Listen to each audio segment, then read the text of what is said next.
CJ Roy ಆತ್ಮಹತ್ಯೆ case ಇದೀಗ ತನಿಖೆ ಏನಾಗ್ತಾ ಇದೆ ಅದು ಮುಂದುವರಿತಾ ಇದೆ. ಬೆಂಗಳೂರು ಕೇರಳ ಬಳಿಕ ಇದೀಗ ದುಬೈಗೂ ಬೆನ್ನು ಬಿದ್ದಿದ್ದಾರೆ ಎಸ್ಐಟಿ ಅಧಿಕಾರಿಗಳು. ದುಬೈನಲ್ಲೂ ಇದೆ ರಾಯ್ ಅವರ ಮನೆ ಆಸ್ತಿ ಜೊತೆಗೆ ವ್ಯವಹಾರ.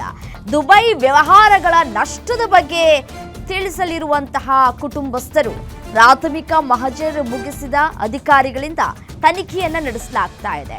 ಬೆಂಗಳೂರು ಕಚೇರಿ ಬಿಟ್ಟು ಇನ್ನೆಲ್ಲೂ ಸಿಗದ ದಾಖಲಾತಿ. ರಾಯ್ ಉಳಿದುಕೊಳ್ತಾ ಇದ್ದಂತಹ ಹೋಟೆಲ್ನಲ್ಲೂ ಯಾವುದೇ ದಾಖಲೆಗಳು ಇಲ್ಲ. ರಾಯ್ ಬಳಸ್ತಾ ಇದ್ದಂತಹ ಲ್ಯಾಪ್ಟಾಪ್, ಹಾರ್ಡ್ ಡಿಸ್ಕ್, ಪ್ಯಾಡ್ ಸೇರಿ ಪ್ರಮುಖ ದಾಖಲಾತಿ ದುಬೈನಲ್ಲಿ ಇರುವಂತಹ ಮಾಹಿತಿ ಸಿಗ್ತಾ ಇದೆ. ಅದೆಲ್ಲವನ್ನ ಕುಟುಂಬಸ್ಥರ ಬಳಿ ತರಿಸೋದಕ್ಕೆ ಪೊಲೀಸ್ನವರು ಸೂಚಿಸಿದ್ದಾರೆ. ಇನ್ನೊಂದು ವಾರದಲ್ಲಿ ದುಬೈ ದಾಖಲೆ ನೀಡಲಿರುವ ಕುಟುಂಬಸ್ಥರು ಇತ್ತ ಇನ್ನೆರಡು ದಿನ ಕೇರಳದಲ್ಲೂ ತನಿಖೆಯನ್ನ ನಡೆಸ್ತಾ ಇದ್ದಾರೆ. ಅದಕ್ಕೆ ಬೇಕಾದಂತಹ ತಯಾರಿಗಳು ಕೂಡ ಮಾಡಿಕೊಂಡಿದ್ದಾರೆ ಎಸ್ಐಟಿ ಅಧಿಕಾರಿಗಳು. ಕೇರಳದ ರಾಯ್ ನಿವಾಸದಲ್ಲಿರುವಂತಹ ತಾಯಿ, ಕುಟುಂಬಸ್ಥರು, ಸಹೋದರ ಮತ್ತು ಆತನ ಮಗನಿಗೂ ಇದೀಗ ವಿಚಾರಣೆಗೆ ನೋಟಿಸ್ ಅನ್ನ ಕೊಡುವಂತಹ ಸಾಧ್ಯತೆಗಳು ಕೂಡ ಇದೆ.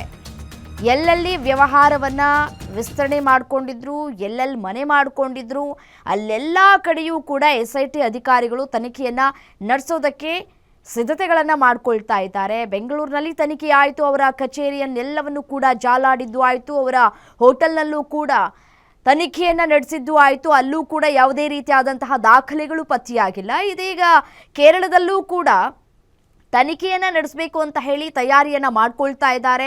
ಕೇರಳದಲ್ಲಿ ರಾಯ್ ಅವರ ತಾಯಿ ಅಲ್ಲೇ ಇರೋದು, ಮತ್ತು ಅವರ ಬ್ರದರ್ ಕೂಡ ಅಲ್ಲೇ ಇರೋದು. ಸೊ ಹಾಗಾಗಿ ಅಲ್ಲಿ ಯಾರೆಲ್ಲ ಉಳ್ಕೊಂಡಿದ್ದಾರೋ ಅವರಿಗೂ ಕೂಡ ತನಿಖೆಗೆ ಒಳಪಡಿಸುವ ಸಾಧ್ಯತೆಗಳು ಕೂಡ ಇದೆ.